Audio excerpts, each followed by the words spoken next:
არასოდეს დაუჯეროთ რუსეთს, ის ყოველთვის მოგატყუებთ. ის ყოველთვის შეეცდება მიიღოს ყველაფერი და სანაცვლოდ არაფერი მოგცეთ. ეს უკრაინის პრეზიდენტის ადმინისტრაციის მრჩევლის საქართველოს მეგობრის მიხაილო პოდოლიაკის სიტყვებია, რომელიც მან დროებასთან ინტერვიუში გაგვიზიარა. კიევის ახალი სტრატეგია, წერტილოვანი დარტყმები რუსეთის ომის ინფრასტრუქტურაზე და ახალი კავშირები არაბულ ქვეყნებთან. ამერიკა-ისრაელის ომი აიათოლას ირანთან, რომელიც ბოროტების ღერძის მთავარ მოთამაშეს რუსეთსაც ასუსტებს. ეს არის საკითხები, რომელზედაც პოდოლიაკი ჩვენთან ინტერვიუში საუბრობს. ბუნებრივია ჩვენ მას კითხვა ორბანზეც დავუსვით ერთ კვირაში ეგ არჩევნები, რომელმაც წინა საარჩევნოდ ახალი ლოზუნგი გამოიგონა. უნგრეთი არასოდეს გახდება უკრაინის კოლონია. რას ყიდიან ორბანი და ქართული ოცნება საკუთარ მომხრეებზე. მიხეილ პოდოლიაკი დროებაში. დღეს როცა ახლო აღმოსავლეთის ომმა ამერიკის ყურადღება და სამხედრო რესურსების ნაწილი სხვა მიმართულებით გადაიტანა, რა არის უკრაინის მთავარი საფრთხე, ფრონტზე ტაქტიკური დეფიციტი თუ პოლიტიკური წინეხი მოლაპარაკებების მაგიდასთან? Война на Ближнем Востоке, конечно, влияет. რა თქმა უნდა, ახლო აღმოსავლეთში ომს გავლენა აქვს გლობალურ ორმხრივ ურთიერთობებზე. მით უმეტეს, რომ ომი გრძელდება და მას გავლენა აქვს ენერგობაზარზე. რუსეთს გაუჩნდა განცდა, რომ დიდი შემოსავალი ექნება. სამხედრო წარმოებაში, რეკრუტირებაში ფულს ახარჯავს. ჩემი აზრით, ეს პუტინის ოცნება იყო, რომ კონფლიქტი ყოფილიყო ნატოსა და ამერიკას შორის, ევროპასა და ამერიკას შორის, რომ ნატო ყოფილიყო ნახევრად კოლაფსურ მდგომარეობაში, რომ ნაწილობრივ რუსეთისთვის სანქციები მოიხსნათ, ნაწილობრივ ამერიკის მხრიდან ეს მოხსნა ვნახეთ და ნავთობის ფასის გაზრდით შემოსავალი გაჩენილიყო. რა თქმა უნდა, ამ ყველაფერს გავლენა აქვს იმაზე, რომ რუსეთს გაუჩნდეს შესაძლებლობების ფანჯარა, რომ გააგრძელოს შეტევა დრონებით, რაკეტებით, რაც ამ ომის მთავარი კომპონენტია, რადგან ფრონტის ხაზზე რუსეთი პირიქით ძიმე მდგომარეობაშია. ჩვენი ჯარების კონტრშეტევის გათვალისწინებით, რაც შეეხება იარაღის მიწოდებას, ჩვენ გვესმის გლობალური მიწოდება იმის გათვალისწინებით, რომ რაკეტსაწინააღმდეგო სისტემა საჭიროა როგორც ახლო აღმოსავლეთში, ასევე ჩვენთან, მაგრამ პროგრამა Pearl ფარგლებში ევროპელი პარტნიორები აგზელებენ ამერიკელებისგან იარაღის შეძენას და ჯერჯერობით ყველაფერი შეთანხმების ფარგლებში არის. რაც შეეხება პოლიტიკურ ზეწოლას, ამის შესახებ პრეზიდენტმა ზელენსკიმ არაერთხელ საუბრა, საკითხის ძალიან უცნაური დაყენება. მიეცით თქვენი სუვერენული ტერიტორიები რუსეთს და შემდეგ უკვე რამეზე მოვილაპარაკებთ. ეს ძალიან უცნაურად გამოიყურება, რადგან არავინ არანაირ გარანტიებს არ იძლევა, რომ ეს ყველაფერი გაჩერდება და რუსეთი დაკმაყოფილდება. მხოლოდ იმ ტერიტორიებით, სადაც დღესდღეობით არის სუბუქად რომ თქვა ამ ყველაფერში ეჭვმეპარება. ამიტომ ჯერჯერობით ყველაფერი კონტროლს ექვემდებარება, თუმცა ომმა ახლო აღმოსავლეთში ცოტათი შეცვალა ზოგიერთი ქვეყნის გაგება, ვინ არის, რა უნდა გაკეთდეს. ფაქტია, რომ რუსეთი აქტიურად ეხმარება ირანს, შეუტიოს რეგიონის ქვეყნებს, გაანადგუროს მათი ნავთობის წარმოება, გაზის საბადოები და ასე შემდეგ. ეს ასევე ცვლის გლობალური ურთიერთობების კონფიგურაციას. ამერიკული პოლიტიკის ფარგლებში გაჩენილი წინააღმდეგობრივი სიგნალების, მათ შორის ტრამპისა და რუბიოს განცხადებების ფონზე, რას ელოდება დღეს კიევი მოლაპარაკებების პროცესისგან და სად არის ის მკაფიო წითელი ხაზები, რომლის გადაკვეთასაც ზელენსკის ადმინისტრაცია არ დაუშვებს, განსაკუთრებით დონბასის უსაფრთხოების გარანტიებისა და ცეცხლის შეწყვეტის ფორმულის ნაწილში. არაფერი არ შეცვლილა იმ პოზიციის გათვალისწინებით, რაც უკრაინას აქვს. არის საერთაშორისო სამართალი, არის უკრაინის კონსტიტუცია, საზოგადოებრივი კონსენსუსი, არავინ რუსეთს არანაირ ტერიტორიას არ მისცემს. ეს ჩვენი ტერიტორიაა, ჩვენი მოქალაქეები ცხოვრობენ, იქ ჩვენი ინფრასტრუქტურაა. სამწუხაროდ რუსეთს ოკუპირებული აქვს ჩვენი ტერიტორიების ნაწილი, დაანგრია ჩვენი ინფრასტრუქტურა, ჩვენ მოქალაქეებს მასობრივად ხოცავს. მაქსიმალური კომპრომისი, რისთვისაც უკრაინა მზად არის, გამყოფი ხაზის ფიქსაცია. ეს არის პრეზიდენტ ზელენსკის შეთავაზებული ფორმულა. დგავართ იქ, სადაც დგავართ, გავჩერდეთ, დავასრულოთ ომის აქტიური ფაზა, შედის მონიტორინგის მისია, აკონტროლებს, რომ არ იყოს ორმხრივი ცეცხლი და ასე შემდეგ. ეს არის, რასაც უკრაინა განიხილავს და სხვა დანარჩენი, ეს არის პუნქტები, რომელიც ეხება უსაფრთხოების გარანტიებს. ჩვენ გვინდა ვიცოდეთ, რა იქნება კოლექტიური პასუხი, თუ რუსეთი ომის მესამე ეტაპს დაიწყებს.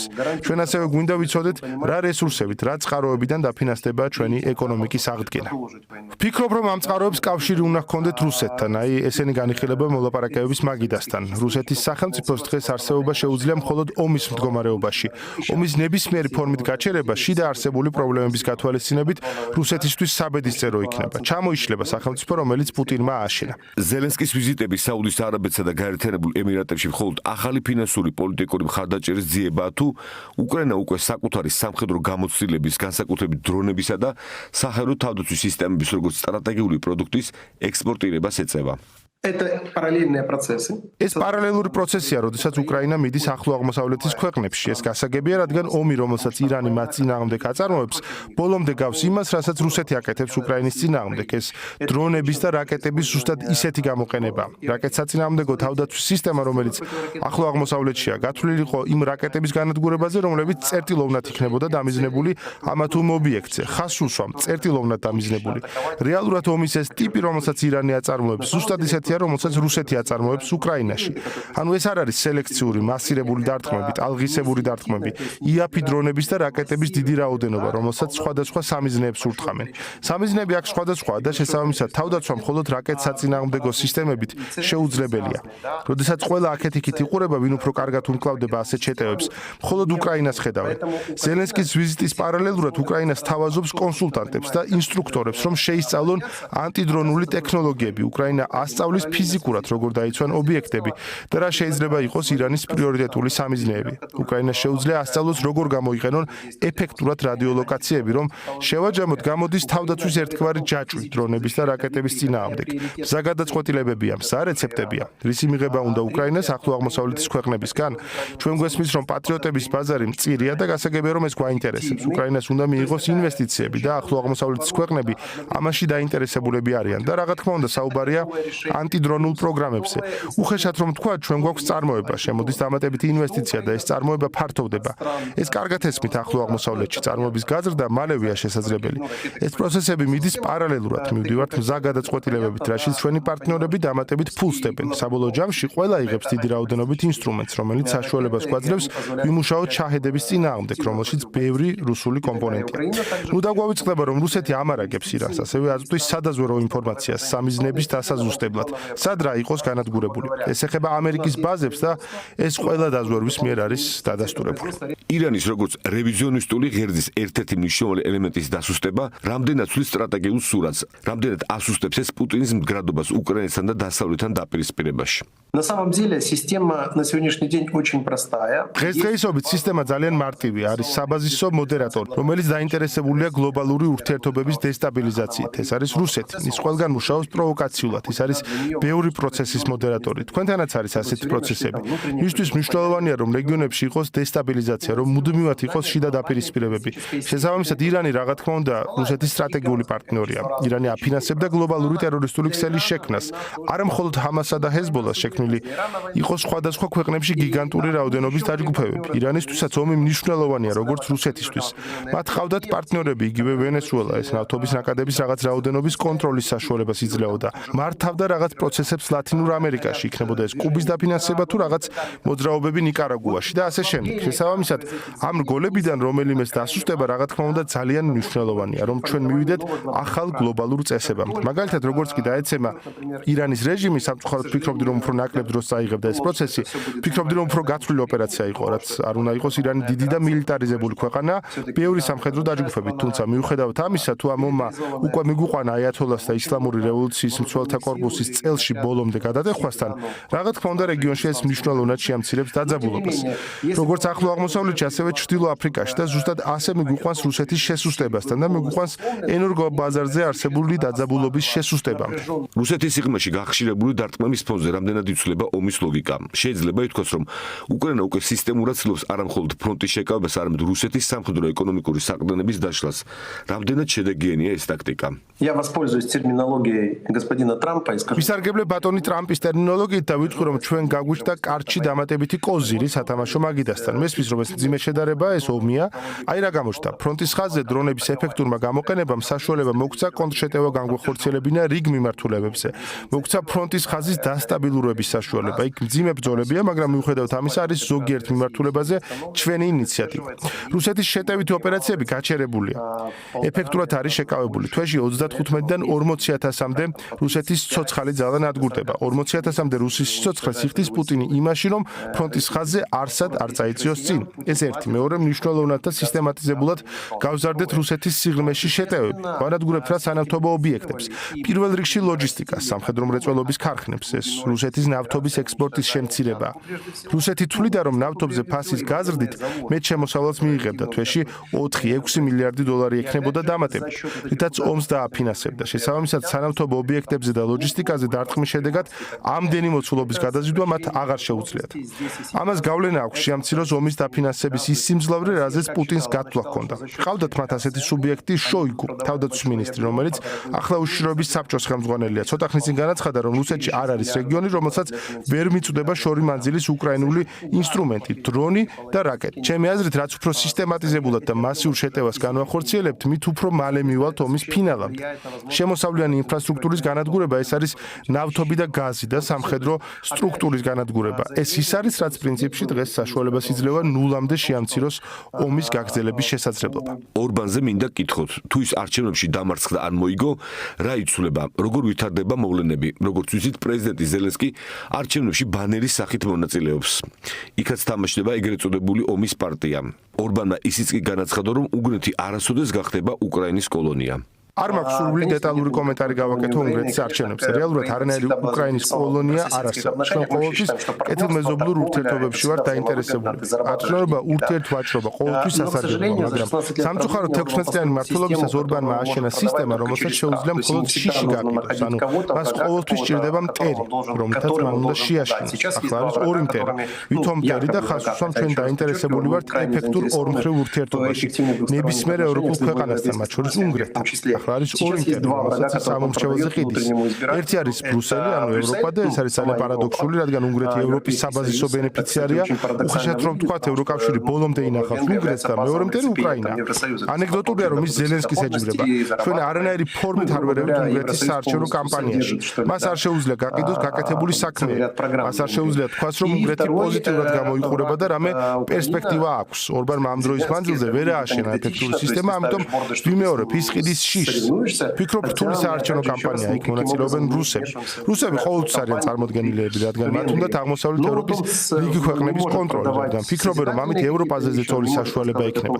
პირველ რიგში ისევ და ისევ აღმოსავლეთ ევროპაზე. ჩვენ ხედავთ იგივე ორბანის პოზიციას უკრაინის ომში. რუსები იქ წარმოდგენილები არიან, შესაძლოა იყოს მძიმე დაპირისპირება ქუჩაში, მაგრამ ნუ დაგვავიწყდება, რომ საარჩევნო სისტემით იქ მხოლოდ პარტიებს არჩევენ, არის მაჟორიტარული ოლქები და რეგიონები ისეა დაყოფილი, რომ ძირითადად ეს არის სოფლის რეგიონები, სადაც ორბანის ელექტორალური ბაზა. ფიქრობ, აქ იქნება მძიმე დაპირისპირება. მიუხედავად ამისა, იმედი მაქვს, რომ უნგრეთი ირჩევს პროევროპულ გზას.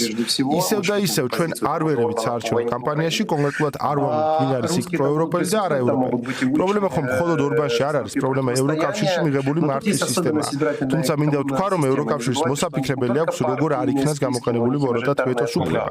თუ უნდა რომ უფრო დინამიური იყოს ამ კრიზისულ სიტუაციაში, მაგრამ ეს მხოლოდ ევროკავშირის გადასაწყვეტია. ჩვენ ამასთან ჯერჯერობით ჯერჯერობით შეხება არ გვაქვს, მაგრამ ჩვენ გვინდა ვიყოთ ევროკავშირის წევრი, რაც შეიძლება მალე. ლავროვის სიარტოს სატელეფონო საუბრის გამოქვეყნებაზე მინდა გკითხოთ, რასთან გვაქვს საქმე? ეს სკანდალი ადასტურებს, რომ მოსკოვსა და ბუდაპეშტს შორის ყველა ქმედება შეთანხმებულია, რაზეც დიდი ხანია ეჭვი ისედაც არსებობს. თავად სიარტო ამბობს, რომ ის ლავროვთან საუბრისას იგივეს ამბობს, რასაც საჯარო სივრცეში. საჯარო სივრცეში უნგრეთის ორბანის და სიარტოს პოზიცია მკვეთრად პრორუსულად არის აფიქსირებული, აქ არაფერი არ არის უცნაური. ინტენსიური პირადი ურთიერთობების გათვალისწინებით ხას უსვამ, რასაც სიარტო აკეთებდა ლავროვთან საუბრობდა, უნგრეთის მოსახლეობის შესაძლებელია და არჩევნები მათ ამის საშუალებას აძლევს.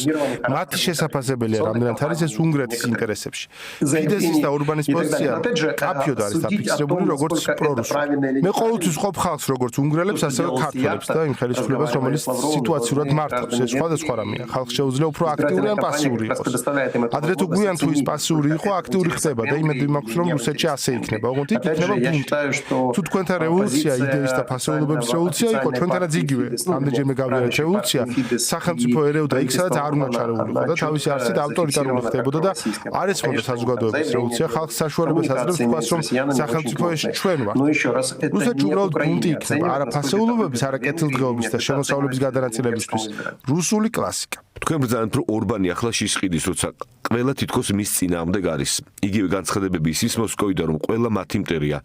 ანალოგიურად არის ჩვენთან ომის გლობალური პარტია Deep State კოლექტიური დასავლეთი. დღეს როგორ უყურებს კიევი საქართველოს ამჟამინდელ ხელისუფლებას ნეიტრალურ მოთამაშედ თუ რუსეთისთვის ხელსაყრელ პოლიტიკურ რეჟიმად? აქვე მინდა აღვნიშნო, რომ თქვენ წარსულში მკაფიოდ განასხვავებდით ქართულ ხალხს და საქართველოს ხელისუფლებას. ივანიშვილს კი პრორუსული გავლენების მქონე ფიგურად მოიხსენიებდით.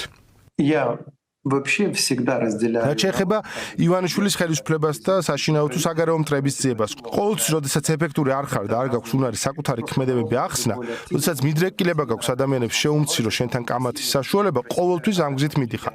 არ ვფიქრობ ივანიშვილის ხელისუფლება ისეთ პრორუსულია, რომ ბოლომდე რუსეთთან იქნება, როგორც კი რუსეთი ჩამოქცევას დაიწყებს. აღმოჩნდება, რომ ივანიშვილის ხელისუფლებაც რუსეთს სკეპტიკურად უყურებს და ყოველთვის უნდა სხვა ქვეყნებთან მეგობრული და უბრალოდ რუსეთი უშლიდა ხელს. თვლი რომ ყველაფერი რაც პუტინმა აშენა რუსეთში გრევას დაიწყებს და აუცილებლად დაიწყებს, რადგან სასიცოცხლო უნარი არ აქვს. კი მას შეუძლია დღეს დიდი სისხლით, საკუთარი ადამიანების სისხლით, უკრაინელების სისხლით იკვებოს, თუმცა ეს ყველაფერი ადრე თუ გვიან მთავრდება.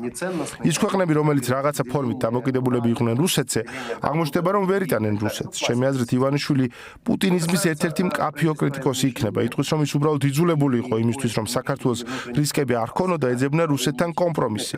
თუმცა ჩვენ გვესმის, რომ რუსეთი სხვადასხვა დონეზე აქტიურად არის წარმოდგენილი აღმასრულებელი და საკანონმდებლო ვერტიკალში. ყოველთვის, როდესაც რუსეთი თავის ტერიტორიებს თავისად თვლის, სამწუხაროდ ასე იქცევა. ბელარუსიც ასეა. მისგან უნდა გათავისუფლდეს ეს ავთვისებიანი სიმსივნეა, რომელიც ჯანსაღ უჯრედებს ჭამს, ქვეყნებს განვითარების საშუალებას არ აძლევს, რომ ქვეყნები იყვნენ კონკურენტუნარიანები, რომ კონდეთ ცხოვრების მაღალი დონე. რატომ გვინდა ჩვენ შორს წავიდეთ რუსეთისგან, კონდეს რკინის ფარდა ჩვენსა და მას შორის, იმიტომ რომ ეს ორგანიზმ საშუალებას მისცემს ჯანმრთელი იყოს. რუსეთი დაავადება. რუსკი მირი ეს დაავადება, ეს სიძულვილი, ძალადობა, მკვლელობა, ბოროტება, შურია, ეს აბსტრაქტული სიტყვები არ არის, ეს რეალობაა, რადგან ჩვენ ამის შიგნით ვცხოვრობთ, როგორც კი სადმე ჩნდება ავთვისებიანი წარმონაქმნის სახელად რუსკი მირი, ეგრევე მიდიხარ ქრონიკულ დაავადებამდე. და ბოლოს, რა არის თქვენი გზავნილი ქართული საზოგადოებისთვის? რაც ნიშნავს უკრაინის გამოცდილებას საქართველოსთვის, განსაკუთრებით მაშინ, როცა ხელისუფლება მშვიდობის სახელით ხშირად სწორედ რუსეთის შიშით მანიპულირებს. Верьте всегда в себя. ყოველთვის საკუთარი თავის გჯეროდეთ. თქვენ აბსოლუტურად სხვანაირები ხართ. ქართველი არის სხვანაირია, ისეთივე როგორც ჩვენ, თავისუფალი. არასოდეს დაუჯეროთ რუსეთს, ის ყოველთვის მოგატყუებთ, ის ყოველთვის შეეცდება მიიღოს ყველაფერი და სანაცვლოდ არაფერი მოგცეთ. ის ყველას ყოველთვის მეორე ხარისხოვნად თვლის, რეალურად თავად არიან ასეთები, მეორე ხარისხოვნები, მოუვლელები, ცუდები, არაპრეზენტაბილურები. მათთან საინტერესო არ არის, ამიტომ არ დაუჯეროთ რუსეთს, ყოველთვის მოგატყუებთ. როგორც კი შორს ხარ რუსეთისგან, ომი მასთან ერთად ქრება, როგორც კი სხვა ალიანსში, სხვა კავშირში ხარ, ევროკავშირში ან სხვა გაერთიანებაში, როგორც კი ნორმალური ურთიერთობა გაქვს მეზობლებთან და რუსეთი სადღაც ჰორიზონტზეა, ლექსიკონიდან ქრება სიტყვა ომი. ახლო აღმოსავლეთშიც რუსეთია. ყველა ომში ასე თუ ისე რუსეთის კვალია. რუსეთი ამაშია დაინტერესებული. არასოდეს დაივიწყოთ საკუთარი ისტორია, ეს ძალიან ცუდია, არასოდეს დაივიწყოთ, რომ არსებობენ ადამიანები, რომლებმაც ბევრი სასიკეთო გააკეთეს საქართველოსთვის. მათზე შეიძლება სხვადასხვა შეხედულება ჰქონდეთ, მაგრამ ისტორიული მნიშვნელობის გათვალისწინებით ისინი გამორჩეულები არიან. შორის პრეზიდენტზე ვლაპარაკობ, რომელიც ციხეში ზის. ბატონ სააკაშვილს, ნუ დაივიწყებთ, რომ ამ ქვეყნისთვის გააკეთა თავისუფლების კარკასი. კიდევ ერთხელ, იქ შეიძლება ყოფილიყო ტაქტიკური შეცდომები, საკადრო შეცდომები, ეს ნორმალურია, მაგრამ ისტორიის პრიზმაში აღმოჩნდა, რომ მან მისცა ქვეყანას საშუალება გამხდარიყო კონკურენტუნარიანი, საბჭოთა მოდელი კი არა, რასაც დღეს გვთავაზობენ. სხვაზე ტოტალურ დამოკიდებულებას, რასაც ივანიშვილი გთავაზობთ. არა, სააკაშვილის სხვას გთავაზობდათ. თვითყოფადობას, ინიციატორობას, თავისუფლებას, შეძლებს და გვარად გახსოვდეთ, რომ პრეზიდენტები ციხეში არ სხედან.